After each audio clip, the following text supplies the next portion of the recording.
Hi everyone, welcome back to the channel. Now, the reason for this video today is not a positive one, but I thought it's worth talking about.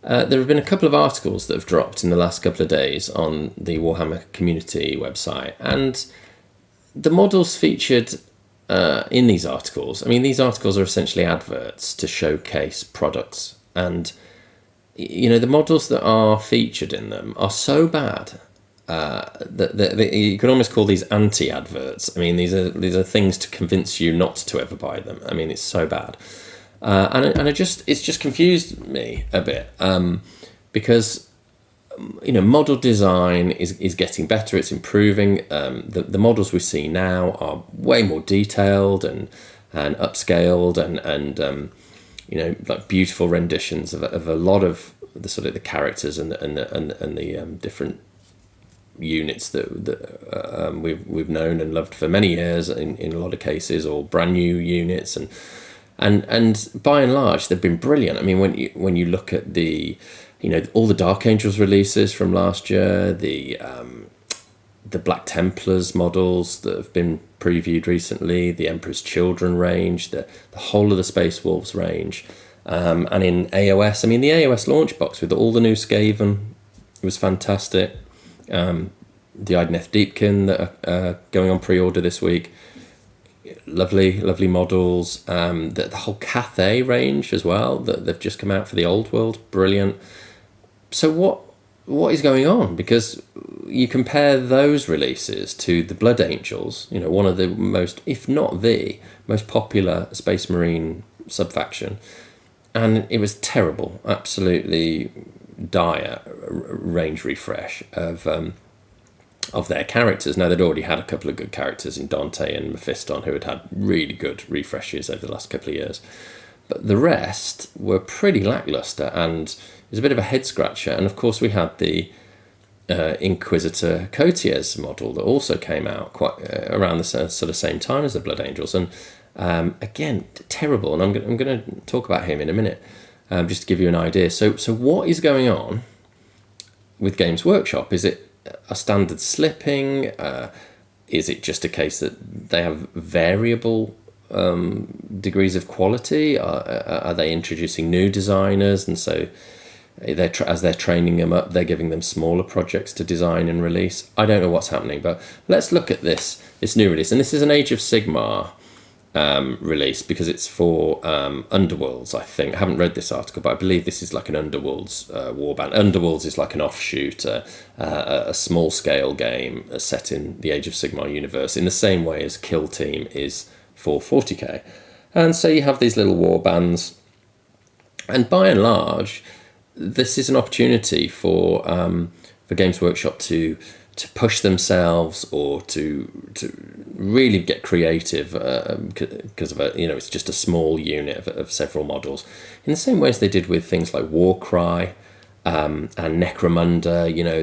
There's some of the most innovative models were in those ranges, because they could just pick a theme and then really push themselves, creating 5 or 6 models, and if it's a hit, great, and it generally was, but if it's a miss, it doesn't matter. It's just one small release. You haven't completely sullied an entire faction.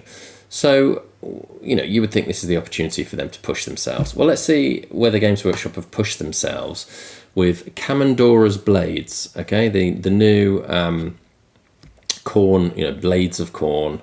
So these are sort of like Khorne worshipping. They're almost like a barbarian type chaos warband, right, in Age of Sigmar. So let's see what these are all about. Kamandora's Blades have come to scavenge. Oh my God, scavenge skulls from the depths of Emberguard. All right, let's see how they're going to do that. The constant din of battle in the Emberguard tunnels has attracted the attention of the followers of the Blood God, which is Khorne, which means it's time for a new Warhammer Underworlds warband and an accompanying Rivals deck. I don't seem to be able to speak today, so which is not good for making a video, but apologies. Kamandora's Blades worship Khorne, but they are no frontline warriors. These scavengers skulk in the blood-stained wastelands left by the vast armies of Khorne, hunting survivors through harried raids and slowly letting their blood before the hulking Throck uses that massive axe to, you guessed it, chop off their heads. So these are horrible, fucking vulture-like, depraved creatures, right? Kamandora, mother of hate, and her followers, Gallista and Antrocast, do not covet these trophies for themselves. They plan to huck them onto the vast pyramid of skulls where Corgus Kull attained demonhood. It helps to have a purpose in life, even one as macabre as this. Their long years spent picking through the lands desecrated by the Blades of Khorne have seen them twist slowly into savage new shapes, with strange mutations and ragged maws hungry for blood. Wow, so this should be an amazing warband. They've kind of warped themselves. They're misshapen. They've been influenced by chaos so much they've mutated. You know, this is the sort of thing as a designer. If someone says, "Hey, make 4 or 5 models, like they're like human barbarian types, but they've been completely warped, you know, by chaos." Great. So let's see what they've come up with.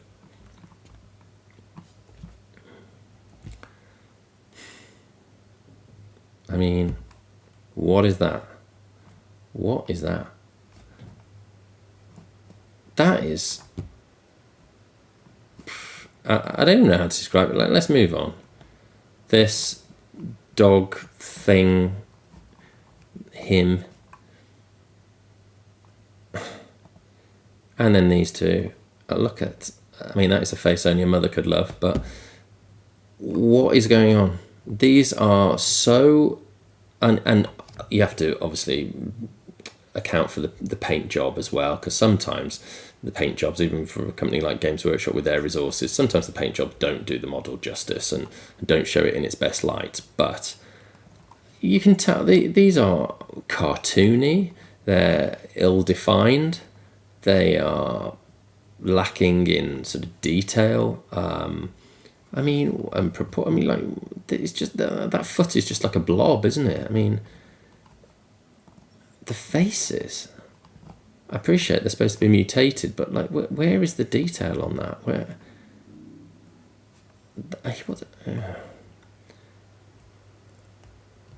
These are not realistic in any way, and I appreciate it's a ridiculous high fantasy setting, but these are terrible. These are terrible, and they will charge a high price for this as well. I don't know what it will be, 40 quid or something for this box. They go into the rules here. I'm not going to go through these rules, but I mean, these models are awful. Let's have a look, just while we're here. Let's have a look at, I wonder if there's an article, Blades of Khorne. See if there are any other articles. Well, here we go. This is from, okay, earlier on this year. Look at these models. These are Blades of Khorne models. That's Corgus Kull, the leader of the Blades of Khorne. I wonder if there's any better photos here. But look at these guys. Look at the detail. And these are older models. These models, these ones here, came out with the very first launch box for Age of Sigmar in about 2015, maybe, yeah, about 2016, I would say. So these are 9 years old, these models. And look at the... I mean, let's have another search. Blades of Khorne.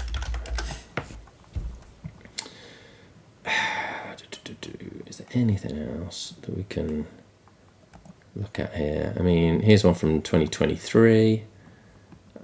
Excuse me. Again, I mean, this is a model that came out with that original set in 2016. So did he, the Bloodstoker. Look at these cool models. Look at the posing, the action in the model, the detail. I mean, look, like he's got a scar on his shoulder. He looks menacing. There's Corgus Kull himself. Great model with his, you know, like really, you know, frightening. I can't remember what it is, like a gorehound or whatever they're called. But you know, brilliant models. And then we go back to that. I mean, look at that. So I don't know what to say, but this is terrible. It's uninspired. It's a model that would maybe have passed 15 years ago, let's say. It might have been acceptable. This is not acceptable. This is crap. Okay, so that's they released this article yesterday announcing this crap. Then today we get this. Warhammer Heroes bring another elite team of Space Marines to the battlefield. Now, this is referring to Warhammer Heroes, which is a series of models, and they've done in the past. I'm trying to think. They did an original box of just Marines. Then they did Blood Angels, Terminators. Then they did Death Guard, and then I think there might have been one more. And then now they're doing this one, and it's a very different concept. I think the target audience really is the Japanese market. So, but you can buy them over here.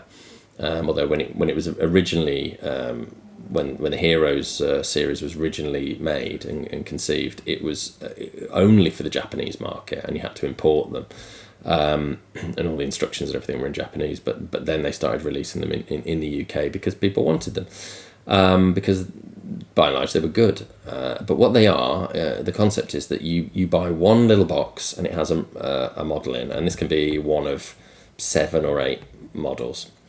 Which comprises this Heroes set. But essentially it's like a loot box. It's like a gambling. You don't know what you're going to get, and you're trying to collect all 8, but you don't know. And I think you can buy like a big kit, like a case of 8 boxes, and you know that you'll get 7, but then one will be like a mystery box, and it's whether you're lucky enough to get like the main model. There's one model that you're not guaranteed to get, and you're trying to like hit that. You're trying to gamble in a sense that you're going to keep buying these boxes until you manage to get all 8. So it's not a very nice product, really. I mean, it's encouraging you to sort of gamble, to waste your money buying multiples of a product you don't need in order to try and get this mystery. It's a bit like, back in the day when you used to have like sticker albums and you'd buy a pack of stickers and you never knew what stickers you were going to get. But at least then you were talking about like sort of hundreds of stickers, and you were collecting them and building them. You could swap them with your friends and things. So it was a cool thing. We all did it as kids. But this isn't. You've just got 8 models. They're not cheap. We know what Games Workshop models are like. And you're just going to keep buying and buying until you get the one that everybody wants and is rare. So it's horrible, and it didn't used to be like this. If you bought the full set, you were guaranteed to get all 8. But as you'll see from the article, I think they've changed that. And this new one, is all centered around the Dark Angels. So the article here says, you want to hear a secret? There are a new bunch of Space Marines coming to Warhammer Heroes, but these ones are a little more mysterious than the Ultramarines.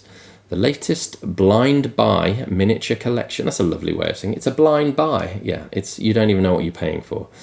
Blind buy miniature collection features Strike Force Variel from the Dark Angels chapter, and every box contains 1 of 7 different warriors, each with their own equipment, specialization, and kill team rules cards. Okay, so yeah, 5, 6, 7. So there are 7, not 8 in this set. There are actually 7 in this one. And you never know which one you're going to get. But this one here in the black, which they're not even showing you what it looks like for some reason, that's the one that's going to be rarer, and people are going to keep trying to get. So blah blah blah blah. Stoic Sternguard Sergeant Ramus is joined by Infernus Marine Haroth, Assault Intercessor Maphael, Infiltrator Balath, Intercessor Zeradim, and Reaver Nadren. This elite team is led by a mysterious Lieutenant of the chapter, whose miniature, for now, must remain secret. Why? Why is this a secret? What are you talking about? So here we are. And these models are fine in terms of quality, but what are they? What are we talking about? That's a Reaver. I mean, he's got a bit of a base thing going on. That's just a standard Reaver, the same as any other Reaver. That's an Intercessor. Okay. That's like an Infiltrator or an Incursor Marine. I mean, is that slightly different sight on the model there, or on the gun? I don't know, but apart from that, that's just like an Assault Intercessor, yeah. And an Infernus Marine, okay.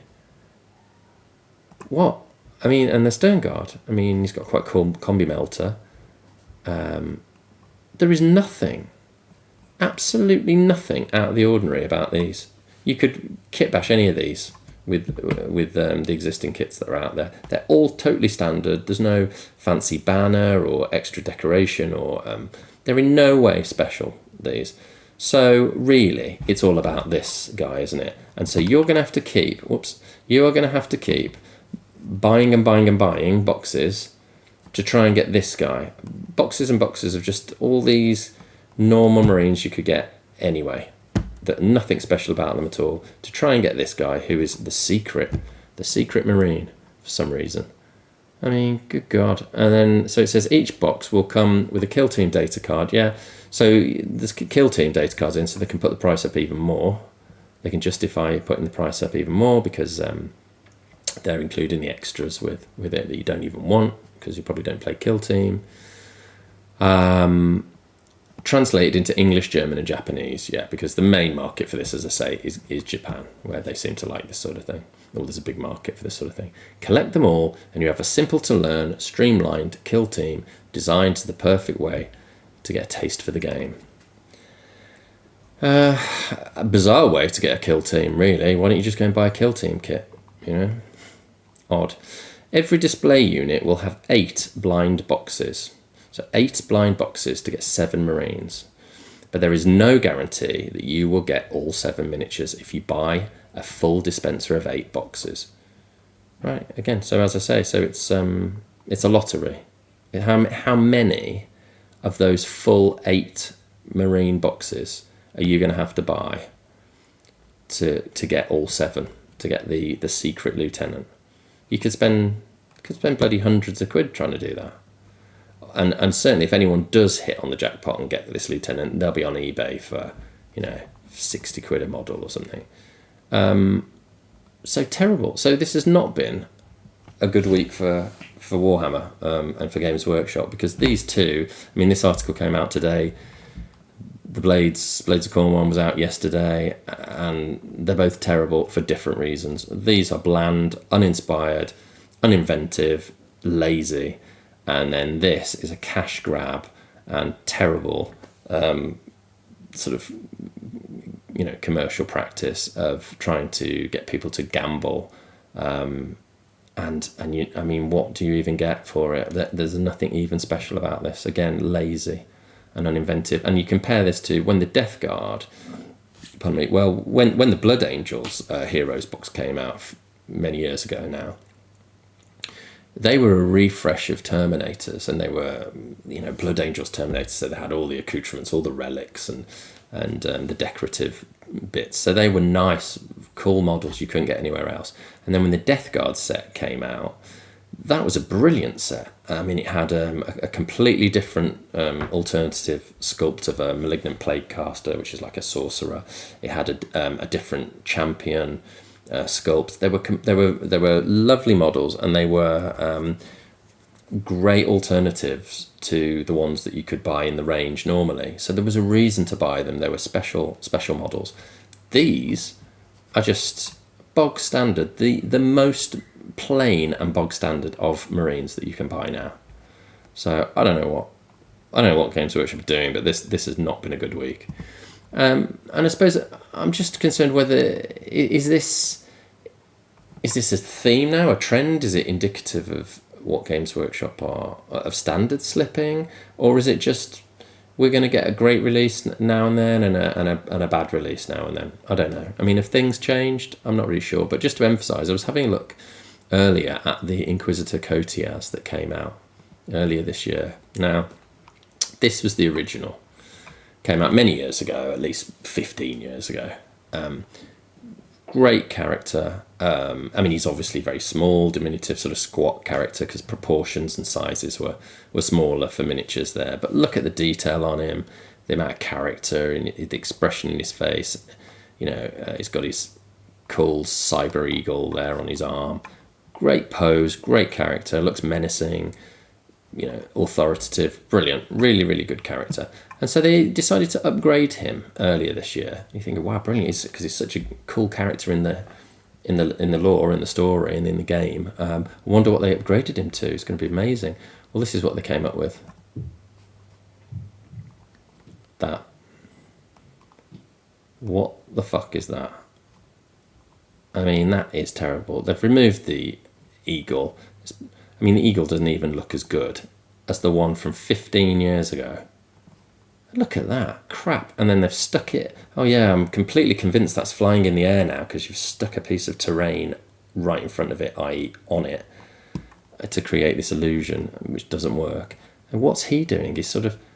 He seems to be wearing like an old diving suit or something. I mean, it's absolutely ridiculous. The face is terrible compared to what it used to be.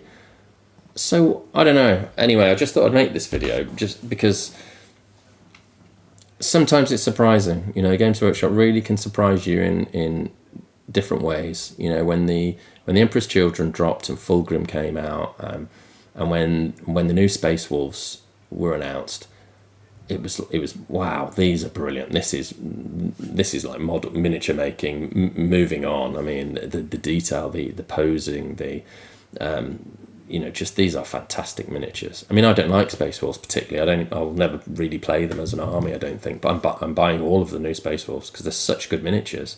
I'd even like to paint them, you know. And again, same with the Dark Angels refresh and so many things that have come out recently. But then you get stuff like this, you know, and you get stuff like this lazy nonsense that is this insulting range of I mean, 4 of these crappy miniatures and little stupid dog thing. And what they're going to charge, 40 quid for that? I don't know, it's just weird. Anyway, I don't really have a point to the video. I don't have a conclusion, but it's just something worth thinking about, that somewhere internally in Games Workshop, they need to be looking at standards, and because people out there are 3D printing a lot of stuff at the moment, and if this is the alternative, if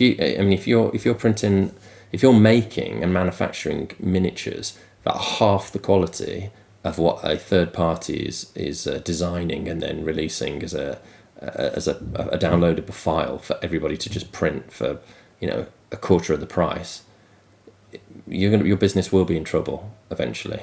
So Games Workshop needs to look at this and not raise the standards of their best stuff, but just bring everything up to a minimum. And they need to have some quality control on all of the releases, even the smaller releases like this. And then this is, again, offensive, really. There is absolutely nothing here for the consumer. It's about grabbing people and preying upon their need to collect everything or need to gamble, and that's what that is. There's no value here for the consumer at all. So anyway, sorry it's not more positive, but tell me what you think about this, please, in the comments. Do like the video and subscribe to the channel if this hasn't put you off with me moaning.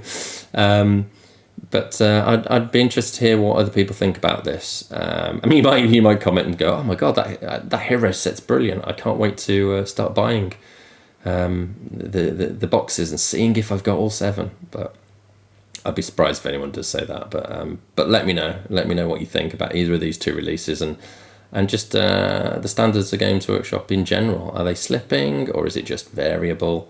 Tell me what you think's happening. Anyway, until then, take care, and I will see you in the next video. Thanks, bye.